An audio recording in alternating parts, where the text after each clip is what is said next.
The Scandinavian Star, a ferry cruise ship that carries thousands of passengers and vehicles safely across the seas for nearly 2 decades. Then, a normal crossing turns into a floating fireball, a hell on water for nearly 500 people in just 45 minutes. Now, using cutting-edge computer technology, we reveal exactly what went wrong. Disasters don't just happen. They're triggered by a chain of critical events. Unravel the fateful decisions in those final seconds from disaster.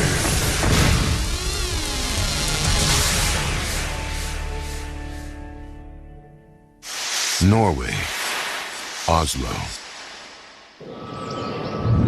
April 6, 1990. It's Easter vacation, and after a brand new renovation, the 465-foot-long Scandinavian Star has joined the popular route between Norway and Denmark. She's scheduled to depart from Oslo at 7:30 p.m., carrying cars, 383 passengers, and 99 crew members. But the loading of the ship falls behind schedule. Waiting in a car on the dock with her family is Heidi Jensen, 11 years old at the time. We heard about the delay, so my mother and brother went on board, while my dad and I waited. Despite the delay, the passengers are looking forward to their voyage.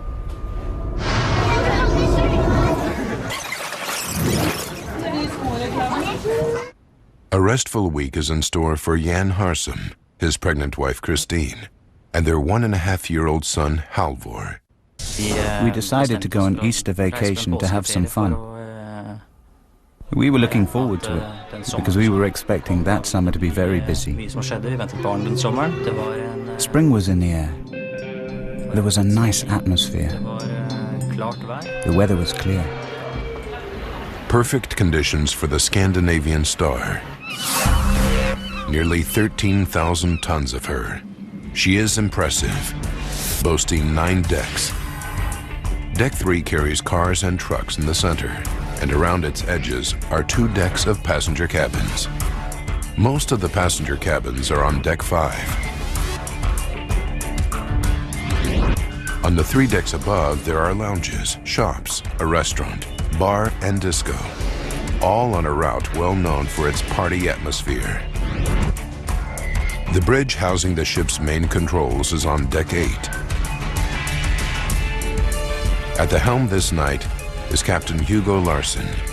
With 22 years' experience, the passengers should be in good hands. 9:45 p.m.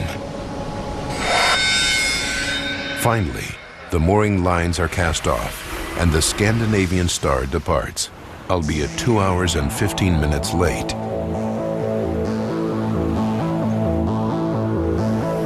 All on board is not as it should be. The interior renovation is unfinished and creates confusion over the simplest tasks. Jan Harsum has already had a mix-up over his cabin number, and the problems continue at reception. Then the key we were given wasn't the right one, so I had to go all the way back to reception again to get a new key. Even an 11-year-old knows that something is wrong. The crew didn't understand Norwegian or English or anything, and were running about looking very stressed. But soon the disorganization is little more than an inconvenience. They put the problems behind them and enjoy the restaurant, bar, and other facilities on board. I was looking forward to going to the tax-free shop and doing some shopping. It's the sort of thing girls that age enjoy. I didn't want to stay in the cabin. That was boring. At midnight, younger passengers like Heidi are in bed, but Jan Harsum is restless. So he leaves his sleeping wife and young son to check out the activity at the Star's slot machines. Our son Halvor was only little and needed to sleep, so I walked around the ship a bit, just observing people and situations, and it seemed as if people were settling in. The Scandinavian Star is now at her cruising speed of 21 knots.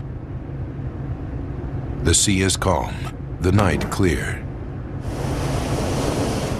The gentle motion of the ship should promise passengers a good night's sleep.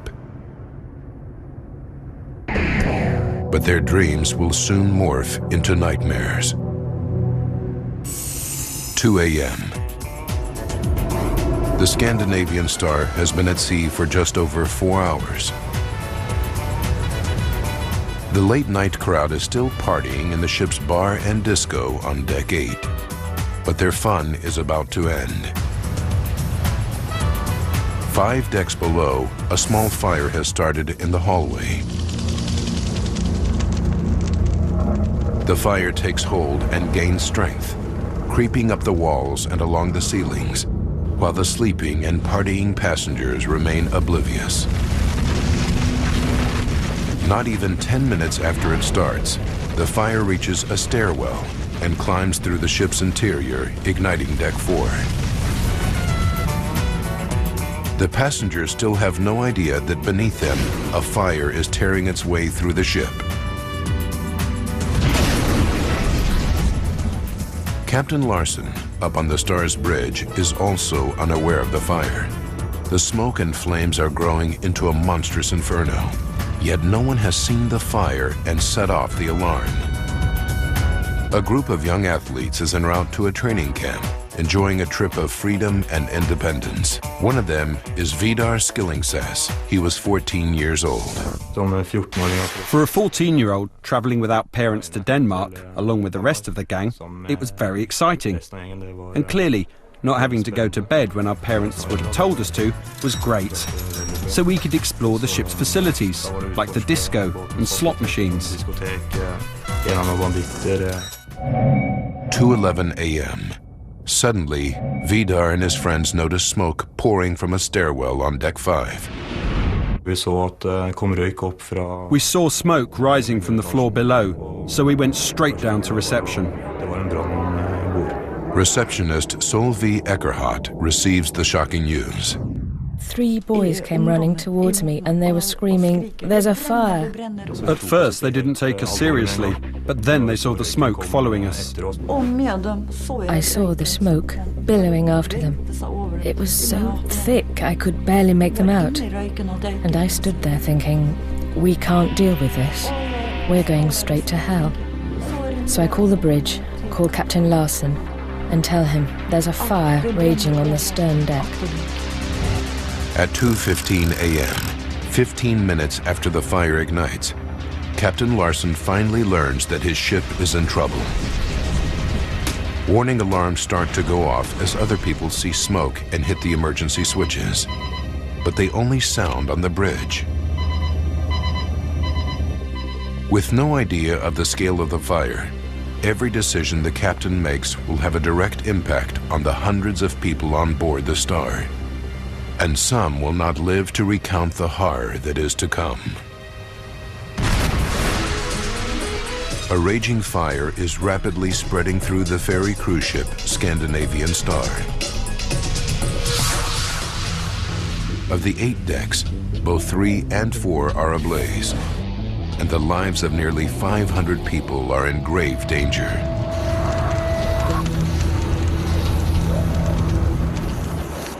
2:15 a.m. Fire alarms sound on the bridge to alert the captain, but unfortunately, this is the only place they are heard. One by one, Captain Larsen quickly closes the fire doors using remote controls on the bridge. Standard safety procedure to stop the fire from spreading through the interior. This course of action will provide a vital clue in the investigation to come. Captain Larsen then sounds the ship's general alarm to alert everyone on board that there's a fire. This should be audible throughout the ship. 2:20 a.m. On deck 5, 3 decks below the captain, Jan Harsum is startled awake by his pregnant wife, Christine. Their young son, Halvor, is also about to be shocked from slumber. And then I see Christine leave the cabin. And I pick up Halvor on my arm and leave. The moment I get out into the corridor, I realize I've come straight from a deep sleep into something I really cannot comprehend. Because I cannot see anything. There's smoke everywhere like a thick, thick fog. So I can't even see the walls of the corridor around me. Jan grabs his son and runs through the thick smoke, relying on his memory of the ship's layout. He can't even see his wife, Christine, who leaves the cabin just seconds before him. Now the fire is a raging inferno, and it spits out a fireball on deck 5 that races across an open area from one side of the ship to the other. Both sides are ablaze. The fireball passes only feet from the closed door of the cabin where 11-year-old Heidi Jensen and her family are sleeping. The hallway outside is almost engulfed by the flames. I just stood there screaming and staring into a wall of flames. There was lots of crackling. It was horrible. And then my dad gave me a push in the back, and I ran. That was the worst bit, running away from the flames. And when I got upstairs, I thought they were following me. Luckily, Heidi runs straight into a group of fleeing passengers who lead her straight to the lifeboats on deck 7. The fire is now burning on decks 3, 4, and 5, and the staircase acts as a chimney, sucking the fire upwards. It continues to climb, igniting the restaurant on deck 6. Fighting the fumes, Jan Harsum manages to find his way to fresh air at the back of the ship on deck 5. But his pregnant wife Christine is missing. He leaves his son with others and goes on a desperate search to find her. I attempted to go back down the stairs again with the intention of looking for Christine. But I was met with such a mighty burst of smoke that came up the stairs that I remember the thought occurring to me that if I do not turn around and go back up now, then Halvor will lose me as well. 2:24 a.m. On the bridge of the blazing Scandinavian Star, Captain Larsen has no accurate information on where the fire has reached or how fast it is spreading. Realizing the situation is out of control, he sets his VHF radio to the International Emergency Frequency, Channel 16. Mayday, mayday, mayday. Scandinavian Star is on fire. Please assistance. Need immediate. He sends out a mayday to any ships in the area, the most extreme distress signal at sea. Mayday, mayday, mayday. Captain Larsen cuts the engines to make it easier to launch the lifeboats. The Scandinavian Star is now adrift, approximately 20 miles from the nearest port. By 2:30 a.m., the ventilation system is turned off, which unfortunately allows smoke to seep into the passenger cabins through the door vents. The trapped passengers are in a terrifying situation, and those awake desperately seek refuge from the smoke anywhere they can, in closets, in showers, but there is no escape. With no clear emergency procedures to follow, the ship's crew is in chaos. Only a few think to put on breathing apparatus before they enter the smoke-filled interior to search for survivors. One of them is Staff Captain Kirsten Hensen, who described the awful scene to the ship's receptionist, Solveig Eckerhardt. He had a terrible experience down there. One mother, he said, had sat with her back to the wall, holding her 2 children. They were dead. He wanted to take her up, but she said no. Let me be. I want to die with my children. And then she died. 2:50 a.m. 25 minutes after receiving the Mayday distress signal, the first ship arrives on the scene, the ferry Stena Saga. One of the crew members records the terrifying sight that greets them. This is actual video of the tragedy. The waters around the blazing ship are filled with drifting lifeboats. The fire is completely out of control. Lennart Nordgren, the captain of the Stena Saga, is shocked by the scene. We saw the whole of the stern ablaze. We could hear people screaming, and we could also hear the noise of the fire itself, a crackling sound, a bit like popcorn. The flames were 12 to 15 meters high. Other vessels joined the Stena Saga to begin the painstaking job of retrieving the drifting lifeboats. 3:20 a.m. Smoke fills the bridge of the Scandinavian Star where Captain Larsen stands. He radios Captain Nordgren on the Stena Saga and tells him that he must abandon ship. A long-standing rule of the seas, Nordgren knows that the captain should be the last to leave his ship, so he asks for specific verification, and Captain Larsen clearly states that everyone has been evacuated. But the Scandinavian Star's captain has made a fatal mistake. Outside, more than 30 people remain trapped at the rear of Deck 5, and Captain Larsen has abandoned ship, leaving them all to suffer a horrible fate. The lifeboats on Deck 7 are blocked by the raging fire, and the water is too cold to jump. Jan Harsum is trapped, desperate to protect his baby son from the inferno. Very heavy smoke rose from all the openings in the ship. The fire had an overwhelming energy to it. We heard what sounded like deep thunder rolling inside the ship. Rescue boats see them and send lifeboats to the rear of the blazing ship. Jan escapes by climbing down the ropes with his son strapped to him, and rescuers are finally under the impression that all the passengers are saved. 5:30 a.m. The first emergency services enter the Scandinavian Star. 9 firefighters from Gothenburg, Sweden are lowered onto the deck. Fire Chief Ingvar Brynfors is stunned by what he sees. When we made contact with the ship, the sight made our hair stand on end. It was an incredible sight. The sky was blazing red against the black horizon to the west. 7 a.m. Firefighters have been on board the Star for an hour and a half, searching for survivors. When they reach the rear section of Deck 5, they are horrified to discover dead bodies everywhere. It was like the gates of hell. People were lying all over the place in the corridors. We broke down the doors so we could get into other places, and there were people lying on their beds, in the lavatories, in the showers. We counted 71 victims in there. The final count at the rear of Deck 5 is 76. Nearly half the people who die succumb in this one small area. What made it so dangerous? Survivors are taken by rescue boats to Sweden, Norway, and Denmark. People become separated in the confusion, and many don't even know if their loved ones are safe in a different port or left behind on the burning ship. This news footage shows Heidi Jensen and her family as they arrive in Sandefjord, Norway.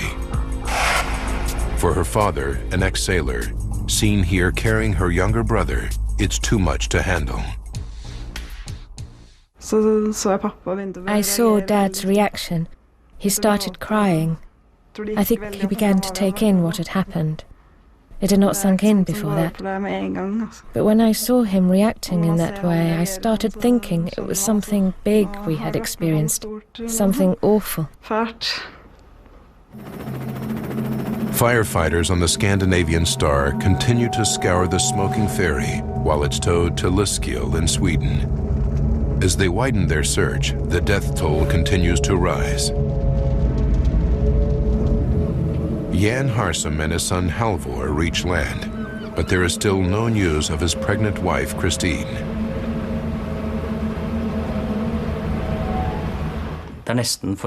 It's almost too much for the human mind to cope with. Had she come out someplace else? Had she been picked up by another craft? After a week of agony, the police deliver the awful news.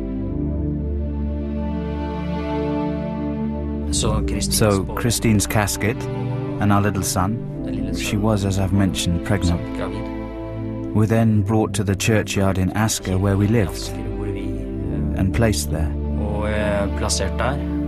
Christine Harsum leaves the same cabin at the same time as Jan, yet he lives and she dies.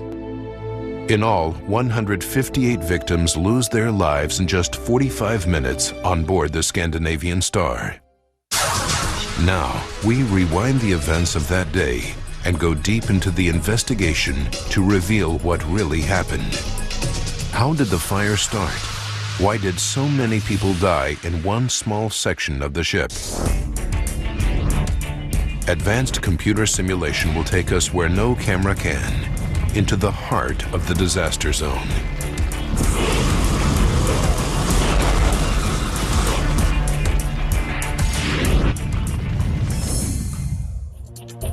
A team of Scandinavian experts assembles to investigate the disaster. Using their data, we can piece together the deadly chain of events to find out what caused this terrible tragedy. This is actual footage of the aftermath. What sparked this devastating fire? To find out, investigators have to track down where it began, the point of origin.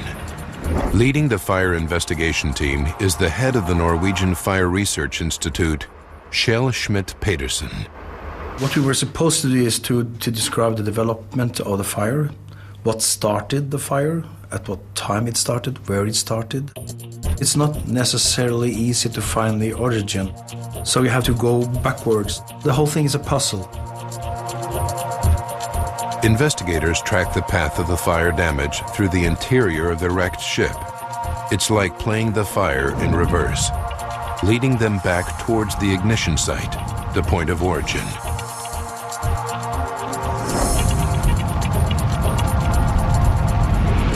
The trail ends in a hallway on deck 3. The answer to what starts the devastating blaze must lie in the wreckage of this hallway, seen here in their original video. A pattern of burn damage marks the exact spot where the fire started, and they even discover traces of cloth. They conclude that the fire was started in a pile of bedding, but how? There was no electrical equipment, there was no heating from the chimney case, and there was no hydraulic oil system in that corridor. We found no equipment or anything that could have naturally started the fire. It could have been set accidentally by a passenger or crew member, but the passenger cabins on deck 3 were not in use. The deck should have been empty. Investigators are mystified. The truth will only become clear when they unravel all the secrets of the Scandinavian Star's fatal blaze. 2 a.m. Using forensic science, Schmidt-Petersen's team calculates that this is when the fire starts, and there are only 45 minutes to disaster. Investigators focus on the escalation of the blaze to determine how the fire, sparked in a simple pile of bedding, turns into a massive inferno and sweeps through the 465-foot-long Scandinavian Star. A devastating fire tears through the ferry cruise ship Scandinavian Star, killing 158 men, women, and children. It's one of the worst maritime disasters in Scandinavian history. Using advanced computer graphics based on the official report, we go deep into the investigation to unravel the deadly chain of events. What starts the fire remains unclear. Investigators do establish that it began at 2 a.m. when a pile of bedding ignites on deck 3. But they are puzzled as to how the fire grows into a massive blaze. To fully investigate the fire and unravel its secrets, they have to recreate the fatal blaze, but this time in the laboratory. They replicate the conditions on board the Scandinavian Star to a T, with the exact hallway, the same development of the fire, and the same materials used. All has to be accurate for the experiment to be sound. Investigators discover that the bedding fire alone would have burned out, and the ship's steel walls and fireproof asbestos coating should have prevented the fire from spreading. Among the charred interior, they find that the asbestos boards have not burned. If it isn't the lining boards themselves, what is the fuel source that sends the fire racing through the ship?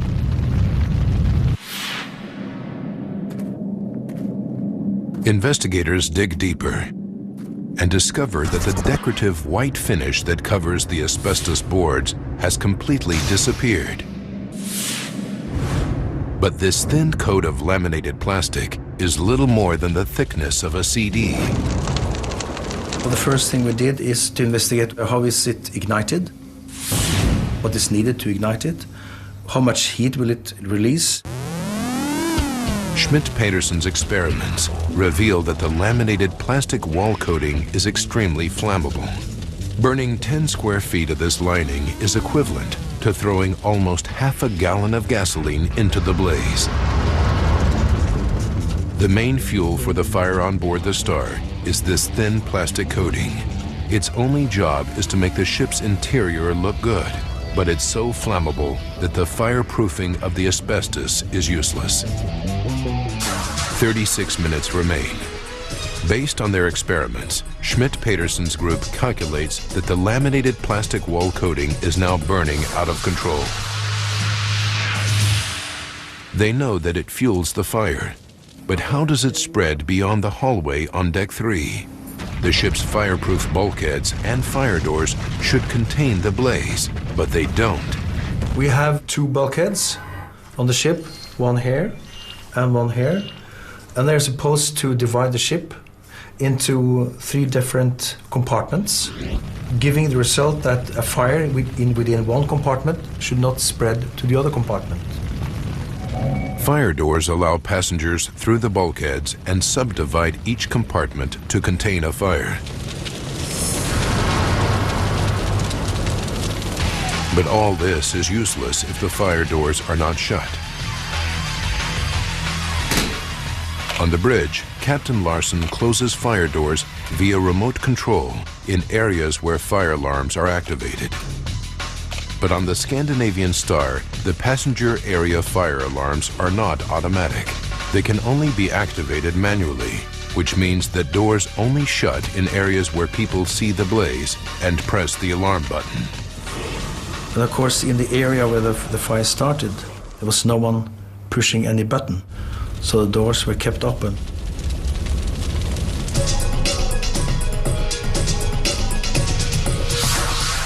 With little more than half an hour remaining, the critical moment finally arrives.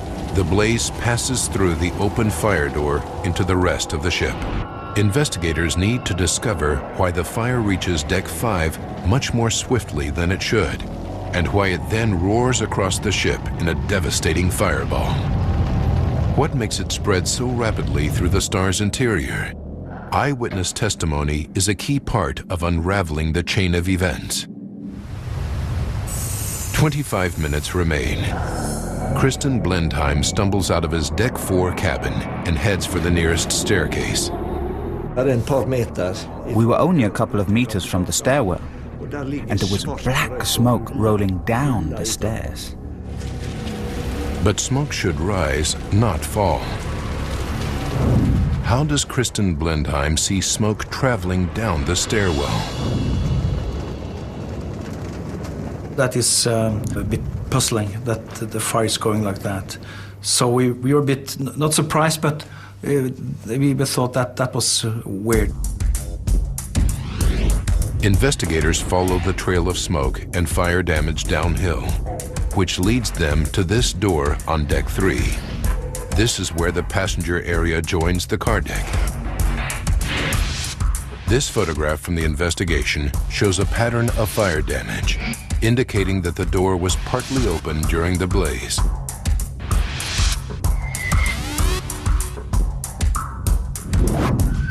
Another clue comes from the scorched van parked by the door. The damage is caused by hot gases coming through the door and burning the vehicle. The car deck is ventilated by powerful fans that suck dangerous exhaust fumes out of the ship. But with the fire door to the car deck open during the blaze, the fans literally suck the fire through the ship. The fire starts in a hallway on deck 3. Within 20 minutes, the airflow sucks it up the staircase to deck 5. There it transforms into a fireball that roars across the open space on deck 5 to the stairwell on the other side of the ship. The smoke and flame is then sucked down the stairwell through the open fire door and into the car deck. 10 minutes later, the ventilation fans are off, but it's too late. What remains a mystery to investigators is why 39 victims at the back of Deck 5 fail to get out of their cabins. They focus on how the passengers are alerted. The main warning comes when the ship's alarm sounds. This should have alerted the passengers. The team investigates the layout of the cabins and the position of the alarm sirens. They discover that for 59% of the occupied cabins in the rear of Deck 5, the sound level of the alarm is less than 57 decibels, much quieter than inside a luxury car traveling on a highway. More than likely, the sleeping passengers never heard the alarm. It was just too quiet. Expert fire training officer Chris Harris knows why. It starts off very loud, and it starts travelling down the alleyway. And it has to turn left or right through another alleyway, and it carries on and on and on. But of course, it's passing the cabin doors where the passengers are. So it's restricted again. Plus, of course, the ship being a living ship, we have inbred sounds all the time. The ventilation, the engine noise. With the alarm masked by the distance, the ventilation noise, and the engines, the passengers in those cabins probably never even woke up. But 37 of the victims at the rear of Deck 5 are found in the hallways outside their cabins. They must have either heard the commotion or the alarm. So why did they fail to escape? The mystery surrounding those who survived and those who perished is about to be solved. A routine voyage on the ferry cruise ship Scandinavian Star turns deadly when a massive fire on board claims the lives of 158 people. With 30 minutes left, the alarm sounds and people in the rear of Deck 5 frantically try to escape. 37 bodies are found in the hallways. Jan Harsem's wife Christine is one of them, and yet Jan, escaping from the same cabin at the same time, survives. What did they do differently to determine this tragic twist of fate? Investigators study the layout of the ship for clues about the mysterious rear of Deck 5. Fire safety engineer Professor Ed Galea knows that what they find is horrifying. The Scandinavian Star had a particular problem on Deck 5 towards the aft section. You would find, you walked along this corridor, it's a dead end, and the exit is just back from the end of the corridor. On the other side of the vessel, you had a similar dead end, and then to get out, you need to come back. Life or death is determined by spontaneous decisions as people struggle to escape from the confusing maze of the blazing star's interior. Jan Harsem and his young son Halvor turn right when they reach these hallways, but his pregnant wife Christine makes a fatal mistake and turns left, where ultimately she can't find an exit in the maze. He turns right, she turns left, a tiny decision that saves his and Halvor's life, yet takes Christine's. Investigators now understand what the victims faced trying to escape from the Scandinavian Star. But one question remains: what actually kills them? Despite the fire's ferocity, the bodies found at the rear of Deck 5 are not burned. So if it isn't the flames, what is it that claims the lives of so many victims? The investigators' attention is drawn to the thick smoke generated by the burning wall linings that fill the interior. Their experiments reveal that the smoke on the Scandinavian Star is incredibly toxic. Not only does it contain carbon monoxide, but something equally deadly: hydrogen cyanide. Hydrogen cyanide is a rapid killer, and if you know some history, you know that that was the same gas Hitler used against the Jews in the concentration camps. So it's a real killer. When hydrogen cyanide and carbon monoxide are inhaled together, the combination is devastating. Of the 158 victims, all but 10 perish by breathing the deadly smoke.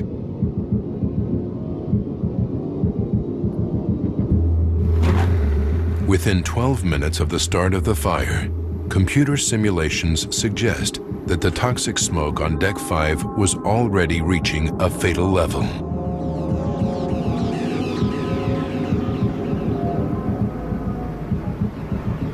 We reckoned that when the captain got a message of the fire, saw this light comes up on this board, the situation was critical already for the people on board. Once the toxic smoke reaches the passenger areas, the timeline becomes less exact. The victims did not survive to record them. 45 minutes after the fire starts, Schmidt-Peterson's group calculates that the disaster is at its peak. The fire is out of control. The interior is filled with deadly smoke. All of the victims in the cabins and hallways have died, either trapped in their cabins or lost in the interior. The first rescue vessel, the Stena Saga, is still 5 minutes away. Investigators remain puzzled because in emergency situations, the crew is responsible for the safety of passengers, and they're supposed to be trained to handle emergencies. It's clear that they did not know how to handle the disaster on board the Scandinavian Star. Investigators check the ship's logs and registers and interview the crew. Then they discover the truth. The seeds of the disaster were planted more than 2 weeks before the fatal fire. The Scandinavian Star was rushed into service as a ferry cruise ship and had only been in Scandinavian waters for 15 days. Before that, she was working as a casino cruise ship with a different crew more than 3,400 miles away in Miami. The ship's managers scheduled just 10 days to convert the ship from a casino cruise ship to a passenger ferry and train an almost completely new crew. Not nearly enough time. Not one single fire drill had been carried out. Even worse, they discovered that many of the new crew didn't speak English or any of the Scandinavian languages. So confusion in the multilingual crew is a problem from the very start of the ferry's journey. When the catastrophe happens, the crew organization simply falls apart. The Scandinavian Star was simply an accident waiting to happen. Yet the final key question remains. How did the fire start in the first place?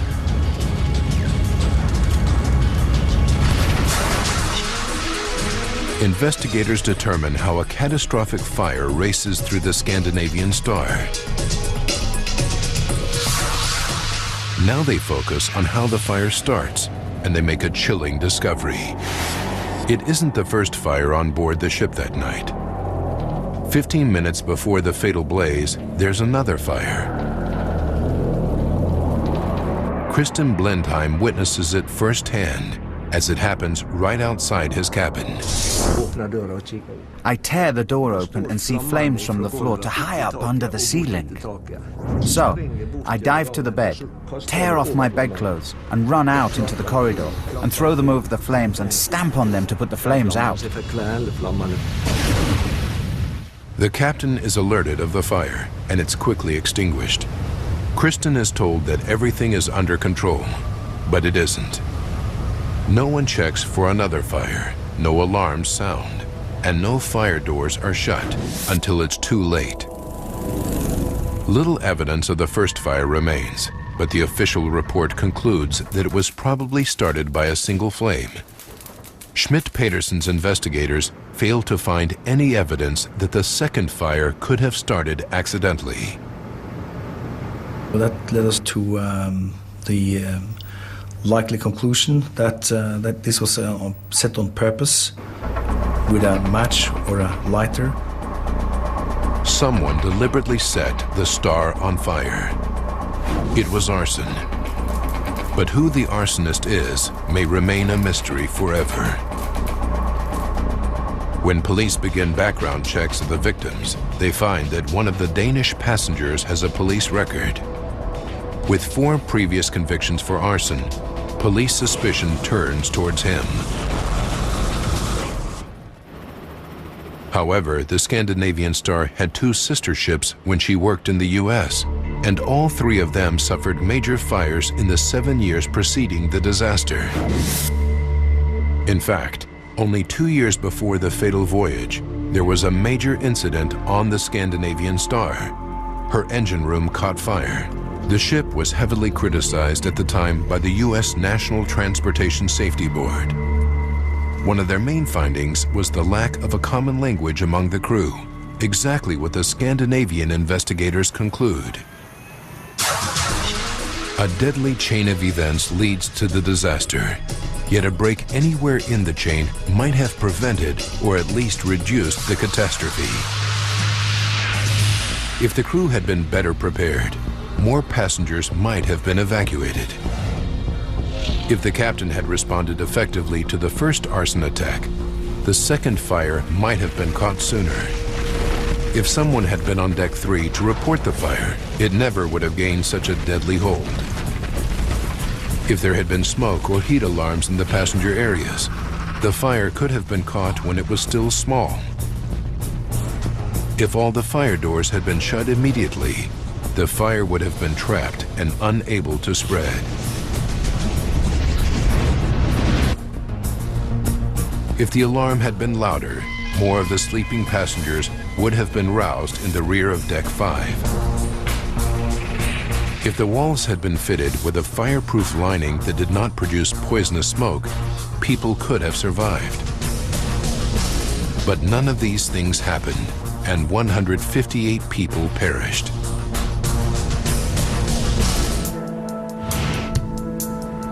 In a part of the world that prides itself on attention to safety, this fire shakes Scandinavians to the core. It is one of their worst maritime tragedies, with the official report condemning the ferry operating company and the captain. Captain Larsen, the ferry company's owner and shore manager, are all put in jail for 6 months for their negligence. For the survivors, the devastating effects of the tragedy remain. 11-year-old Heidi Jensen's dreams are haunted for years. I kept imagining that there was fire around me, around my feet. I thought there were flames everywhere. When I was in one room, I'd imagine next door was full of flames. Jan Harsum raised his son Halvor alone and didn't remarry for 12 years. He has since become an expert in safety at sea, devoting much of his time to improving safety standards on ships operating around the world. The issue with ships with inadequate safety is international. So you could be traveling in Europe, you could be in the USA, and you could at any time find yourself in the same situation, because this problem has not been resolved. But out of the disaster emerged lessons and a glint of hope. Even if the Scandinavian Star had better equipment, and a safer design, the passengers would still have been at the mercy of substandard training and a crew that didn't speak the same language. This was the ultimate lesson of the Scandinavian Star accident. It influenced the development of new international safety codes. These place more responsibility on the owners and operators of ships to make sure their crews are properly trained and prepared for emergencies. The hope is that the tragedy of the Scandinavian Star will make journeys at sea safer for every passenger.